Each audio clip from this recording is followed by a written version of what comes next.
ఓం శ్రీ సాయినాథాయ నమః. శ్రీ సాయి సచ్చరిత్రము 27వ అధ్యాయము. భాగవతము విష్ణు సహస్రనామములనిచ్చి అనుగ్రహించుట. దీక్షిత్ యొక్క విఠల దర్శనము, గీతా రహస్యము, కాపర్దే దంపతులు. బాబా మత గ్రంథములను తమ స్వహస్తములతో సృష్టించి పవిత్రము చేసి వానిని తమ భక్తులకు పారాయణం కొరకు ప్రసాదించటం మొదలుగునవి ఈ అధ్యాయములో చెప్పుకొందము. మానవుడు సముద్రములో మునుగగానే అన్ని తీర్థములలోనూ పుణ్య నదులలోనూ స్నానము చేసిన పుణ్యము లభించును. అటులనే మానవుడు సద్గురుని పాదార విందములు ఆశ్రయింపగానే త్రిమూర్తులకు అనగా బ్రహ్మ విష్ణు మహేశ్వరులకు నమస్కరించిన ఫలముతో పాటు పరబ్రహ్మమునకు నమస్కరించిన ఫలితము కూడా లభించును. కోరికలను నెరవేర్చు కల్పతరువు జ్ఞానమునకు సముద్రమును మనకు ఆత్మ సాక్షాత్కారమును కలుగజేయనట్టి శ్రీ సాయి మహారాజునకు జయముగుగాక. ఓ సాయి, నీ కథలందు శ్రద్ధను కలుగజేయుము. చాతక పక్షి మేఘజలము తాగి ఎట్లు సంతసించునో అటులనే నీ కథలను చదువువారును వినువారును మిక్కిలి ప్రీతితో వానిని గ్రహింతురుగాక. నీ కథలు వినునప్పుడు వారికి వారి కుటుంబములకు సాత్విక భావములు కలుగునుగాక. వారి శరీరములు చెమరించుగాక. వారు నేత్రములు అన్ని కన్నీటిచే నిండుగాక. వారి ప్రాణములు స్థిరపడుగాక. వారి మనస్సులు ఏకాగ్రమగుగాక. వారికి గగుర్పాటు కలుగుగాక. వారు వెక్కుచూ ఏడ్చి వణకెదురుగాక. వారిలో గల వైషమ్యములు తమ భేదములను నిష్క్రమించుగాక. ఇట్లు జరిగినచో గురువుగారి కటాక్షము వారిపైన ప్రసరించినది అనుకొనవలను. ఈ భావములు నీలో కలిగినప్పుడు గురువు మిక్కిలి సంతసించి ఆత్మ సాక్షాత్కారమునకు దారి చూపును. మాయాబంధముల నుండి స్వేచ్ఛ పొందుటకు బాబాను హృదయపూర్వకముగా శరణాగతి వేడవలెను. వేదములు నిన్ను మాయయని మహాసముద్రమును దాటించలేవు. సద్గురువే ఆ పని చేయగలరు.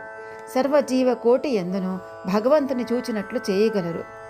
గ్రంథములను పవిత్రము చేసి కానుకగా ఇచ్చుట. మున్నటి అధ్యాయములో బాబా బోధనలొచ్చు తీరులను జూచితిమి. అందులో ఇంకొక దానిని ఈ అధ్యాయంలో జూచితము. కొందరు భక్తులు మత గ్రంథములను పారాయణ చేయుటకు బాబా చేతికిచ్చి బాబా పవిత్రము చేసిన పిమ్మట వానిని పుచ్చుకునేవారు. అట్టి గ్రంథములు పారాయణ చేయనప్పుడు బాబా తమతో ఉన్నట్లు భావించేటివారు. ఒకనాడు కాకా మహాజని ఏకనాథ భాగవతమును తీసుకుని షిరిడీకి వచ్చెను. శ్యామ ఆ పుస్తకమును చదువుటకై తీసుకొని మసీదుకు పోయెను. అచ్చట బాబా దానిని తీసుకొని చేతిలో తాకి కొన్ని పుటలను త్రిప్పి శ్యామకిచ్చి దానిని తన వద్ద ఉంచుకోమనెను. అది కాకా పుస్తకం మరియు అందుచే దానిని అతనికిచ్చి వేయవలని శ్యామ చెప్పెను. కాని బాబా, దానిని నేను నీకిచ్చితిని, దానిని జాగ్రత్తగా నీ వద్ద ఉంచుము, అది నీకు పనికి వచ్చును అనిరి. ఈ ప్రకారముగా బాబా అనేక పుస్తకములు శ్యామ వద్ద ఉంచెను. కొన్ని దినముల పిమ్మట కాకా మహాజని తిరిగి భాగవతమును తెచ్చి బాబాకిచ్చెను. బాబా దానిని తాకి ప్రసాదముగా మహాజనికే ఇచ్చి దానిని భద్రపరచుమనెను. అది అతనికి మేలు చేయునన్నది. కాకా సాష్టాంగ నమస్కారంతో స్వీకరించెను. శ్యామ విష్ణు సహస్రనామముల పుస్తకము. శ్యామ బాబాకు మిక్కిలి ప్రియభక్తుడు. బాబా అతనికి మేలు చేయ నిశ్చయించి విష్ణు సహస్రనామమును ప్రసాదముగా ఇచ్చెను. దానిని ఈ క్రింద విధముగా జరిపెను. ఒకప్పుడు ఒక రామదాసి, సమర్థ రామదాసు భక్తుడు షిరిడీకి వచ్చెను. కొన్నాడు అక్కడ ఉండెను. ప్రతిరోజు ఉదయమే లేచి ముఖము కడుగుకొని స్నానము చేసి పట్టుబట్టలు ధరించి విభూతి పూసుకొని విష్ణు సహస్రనామమును ఆధ్యాత్మ రామాయణమును శ్రద్ధతో పారాయణ చేయుచుండెను. అతడు ఈ గ్రంథములను అనేకసార్లు పారాయణ చేసెను. కొన్ని దినముల పిమ్మట బాబా శ్యామకు మేలు చేయ నిశ్చయించి విష్ణు సహస్రనామ పారాయణము చేయింపదలచెను. కావున రామదాసిని పిలిచి తమకు కడుపు నొప్పిగా ఉన్నదనియో సోనాముకి తీసుకున్నదే నొప్పి తగ్గదనియో కనుక బజారుకు పోయి ఆ మందును తీసుకొని రమ్మని కోరెను. పారాయణం ఆపి రామదాసు బజారుకు పోయెను. బామ తమ గద్దె దిగి రామదాసి పారాయణ చేయు స్థలమునకు వచ్చి విష్ణు సహస్రనామ పుస్తకమును తీసుకొని తమ మిగులు స్థలమునకు తిరిగి వచ్చి ఇట్లన్నో: ఓ శ్యామ, ఈ గ్రంథము మిగులు విలువైనది, ఫలప్రదమైనది కనుక నీకిది బహూకరించుచున్నాను. నీవు దీనిని చదువుము. ఒకప్పుడు నేను మిగుల బాధపడితిని. నా హృదయము కొట్టుకొనెను. నా జీవిత అపాయములో ఉండెను. అట్టి సందిగ్ధ స్థితి అందు నేను ఈ పుస్తకమును నా హృదయమునకు హత్తుకొంటిని. శ్యామ, అది నాకు గొప్ప మేలు చేసెను. అల్లాయే స్వయముగా వచ్చి బాగు చేసేనని అనుకుంటుని. అందుచే దీనిని నీకిచ్చుచున్నాను. దీనిని కొంచెము ఓపికగా చదువుము. రోజుకు ఒక నామం చదివినను మేలు కలుగు చేయను. శ్యామ తనకు ఆ పుస్తకము అక్కర్లేదనెను. ఆ పుస్తకము రామదాస్ది. అతడు పిచ్చివాడు, మొండివాడు, కోపిష్టి కావున వానితో కయ్యము వచ్చును అనెను. మరియు తాను అనాగరికుడొకడుచే దేవనాగరి అక్షరములు చదవలేననెను. వినోదార్థము తనకు రామదాసుతో బాబా కయ్యము కలుగు చేయుచున్నాడని శ్యామ అనుకునే గాని బాబా తనకు మేలు కలుగు చేయుచున్నాడని అనుకోలేదు. బాబా ఆ సహస్రనామం అనే మాలను శ్యామ మెడలో వేయ నిశ్చయించెను. అతడు అనాగరికుడైనప్పటికీ బాబాకు ముఖ్య భక్తుడు.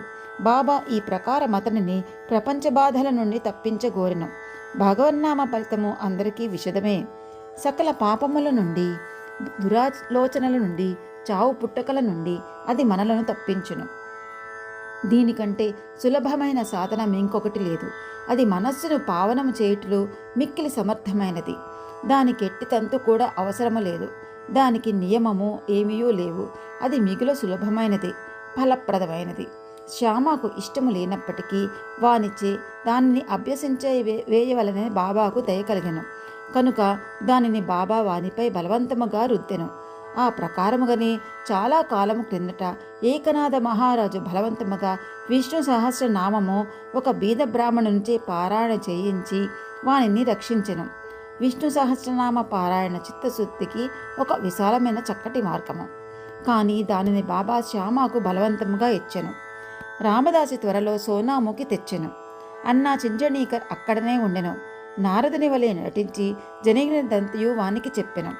రామదాసి వెంటనే కోపముతో మండిపడెను.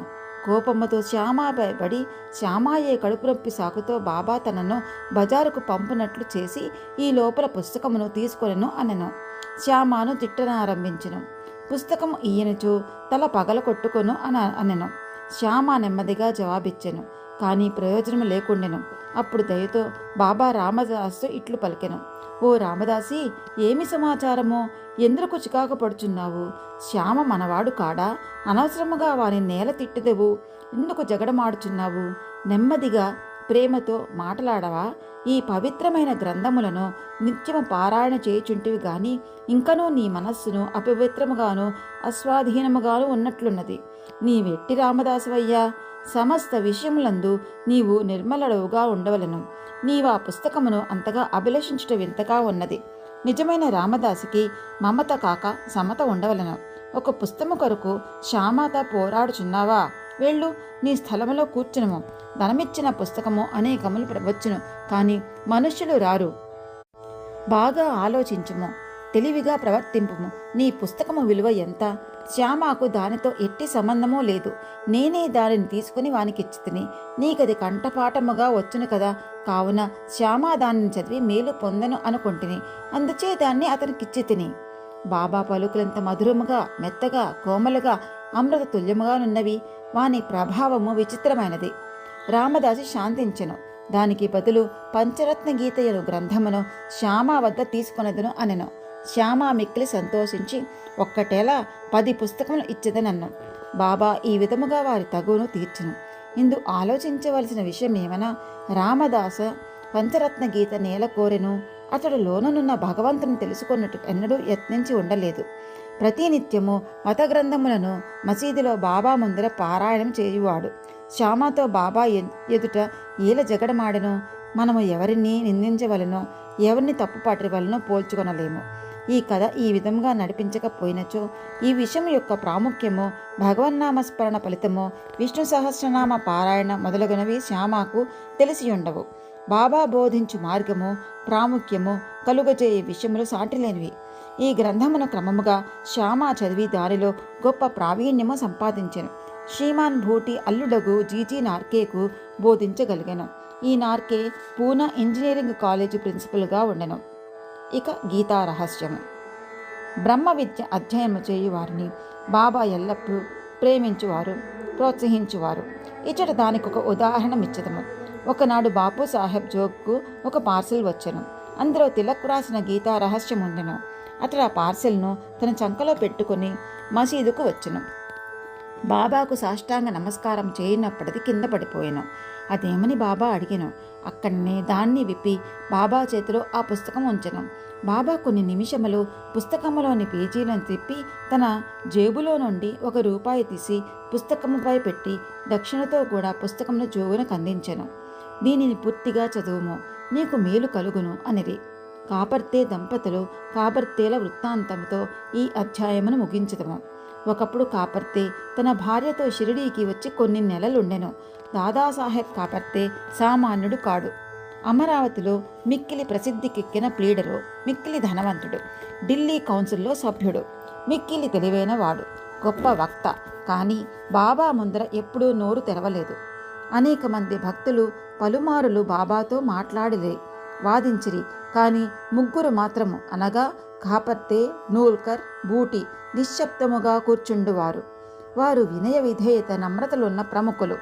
పంచదశిని ఇతరులకు బోధించగలిగిన కాపర్తే బాబా ముందర మసీదులో కూర్చున్నప్పుడు నోరెత్తి మాట్లాడువాడు కాదు.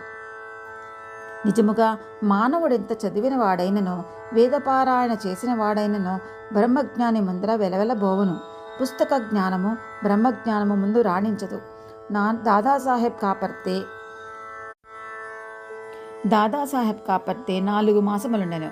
కానీ అతని భార్య 7 మాసములుండెను. ఇద్దరును షిరిడీలో ఉండుటచే సంతసించిరి. కాపర్తే గారి భార్య బాబా యందు భక్తి శ్రద్ధలు కలిగి ఉండెడిది. ఆమె బాబాను మిగులు ప్రేమించుచుండెను.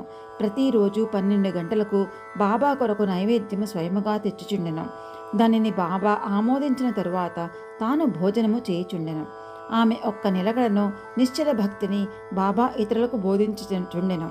ఆమె ఒకనాడు మధ్యాహ్న భోజన సమయమున ఒక పళ్ళెములో సాంజ, పూరి, అన్నము, పులుసు, పరమాన్నము మొదలుగునవి మసీదుకు తెచ్చెను. గంటల కొలది ఊరకనే ఉండు బాబా ఆనాడు వెంటనే లేచి భోజన స్థలములో కూర్చుండి ఆమె తెచ్చిన పళ్ళెముపై ఆకు తీసి త్వరగా ఆరంభించెను. శ్యామ ఎట్టడిగిను, ఎందుకీ పక్షపాతము? ఇతరుల పళ్ళెములను ఎట్టివేచదు. వాని వైపు చూడనైనా చూడవు, కానీ దీనిని నీ దగ్గరికి ఈడ్చుకొని తించున్నావు. ఈమె తెచ్చిన భోజనం ఎందుకంత రుచికరమో ఇది మాకు సమస్యగా ఉన్నది. బాబా ఇట్లు బోధించను. ఈ భోజనము యథార్థముగా మిక్కిలి అమూల్యమైనది. గత జన్మలో ఈమె ఒక వర్తకుని ఆవు. అది బాగా పాలిచ్చుచుండడం అచ్చట నుండి నిష్క్రమించి ఒక తోటమాలి ఇంటిలో జన్మించెను. తదుపరి ఒక క్షత్రుని ఇంటిలో జన్మించి ఒక వర్తకుని వివాహమాడెను. తరువాత ఒక బ్రాహ్మణ కుటుంబంలో జన్మించెను. చాలా కాలము పిమ్మట ఆమెను నేను చూచితిని. కావున ఆమె పళ్ళెము నుండి ఇంకనూ కొన్ని ప్రేమయుతమగ ముద్దులను తీసుకొని నుండు. ఇట్లనుచు బాబా ఆమె పళ్ళెము ఖాళీ చేసెను. నోరు చేతులు కడుగుకొని త్రేనుపులు తీయచు తిరిగి తన గద్దపై కూర్చుండెను. అప్పుడు ఆమె బాబాకు నమస్కరించెను. బాబా కాళ్లను పిసుకుచుండెను. బాబా ఆమెతో మాట్లాడతొడంగెను. బాబా కాళ్లను తోముచున్న ఆమె చేతులను బాబా తోముటకు ప్రారంభించెను. గురు శిష్యులు వండర్లో సేవ చేసుకుంటూ చూచి శ్యామ ఇట్లనెను, చాలా బాగా జరుగుచున్నది. భగవంతుడు భక్తురాలను ఒకరికొకరు సేవ చేసుకుంటూ మిగులు వింతగా ఉన్నది. ఆమె యథార్థమైన ప్రేమకు సంతసించి బాబా మెల్లగా మృదువైన ఆకర్షించు కంఠముతో రాజారాం అను మంత్రమును ఎల్లప్పుడూ జపించమంచు ఇట్లనెను. నీవిట్లు చేసినచో నీ జీవితాశయమును పొందెదవు. నీ మనసు శాంతించును, నీకు మేలగును. ఆధ్యాత్మికము తెలియని వారికి ఇది సామాన్య విషయము వలె కనిపించును, కానీ ఇది అట్లు కాదు. అది శక్తిపాతము, అనగా గురువు శిష్యునకు శక్తి ప్రసాదించుట. బాబా యొక్క మాటలెంత బలమైనవి, ఎంత బలవంతమైనవి! ఒక్క క్షణములో అవి ఆమె హృదయములో ప్రవేశించి స్థిరపడెను. ఈ విషయము గురువునకు శిష్యునకు గల సంబంధమును బోధించుచున్నది. ఇద్దరూ పరస్పరము ప్రేమించి సేవ చేసుకొనవలెను. వారిద్దరికీ మధ్య భేదము లేదు. ఇద్దరూ ఒక్కటే. ఒకరు లేనిదే మరి ఒకరు లేరు. శిష్యుడు తన శిరస్సును గురువు పాదముల మీద పెట్టుట బాహ్య దృశ్యమే గాని యథార్థముగా వారిరువురు లోపల ఒక్కటే. వారి మధ్య భేదము పాటించి వారు పక్వమునకు